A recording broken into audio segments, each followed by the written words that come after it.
பெண் சிசு கொலை நடக்க பெண்களும் ஆதரவாக இருப்பதாக மதுரை மாவட்ட ஆட்சியர் சங்கீதா வேதனை தெரிவித்துள்ளார். மதுரை மாவட்டம் உசிலம்பட்டி அருகே சேடப்பட்டியில் நடைபெற்ற கிராம சபை கூட்டத்தில் பேசிய அவர், மதுரையில் பெண் சிசு கொலை மீண்டும் கூடுதலாகி வருவதாக தெரிவித்தார். எல்லா குழந்தைகளும் சமம்தான் என்றும், சம உரிமை கொடுக்க வேண்டியவர்கள் பெண்களுக்கு எதிரான தீமை செய்யக்கூடாது என்று கேட்டுக்கொண்டார். பெண் சிசு கொலை இருக்கக்கூடாது, பெண் சிசுகளையே கருவிலேயே அழிப்பது இருக்கக்கூடாது என்று மாவட்ட ஆட்சியர் வேண்டுகோள் விடுத்தார்.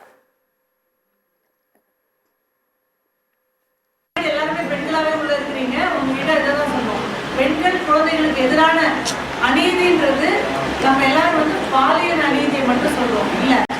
சிசு கொலை, பெண் சிசு கொலை, கருவிலேயே அழிக்கிறது, இதுக்கெல்லாம் வந்து மதுரை உசிலம்பட்டிலாம் பேர் போனது உலகம் அறிந்த விஷயம். இப்போ நம்ம அதெல்லாம் தடுத்துட்டு வரோம். பட் அது இப்போ திரும்ப ஒரு மாதிரி கூடுதல் ஆகிறதான ஒரு தகவல் வருது. அது இல்லாமல் பார்க்க வேண்டியது இங்கே இருக்க ஒரு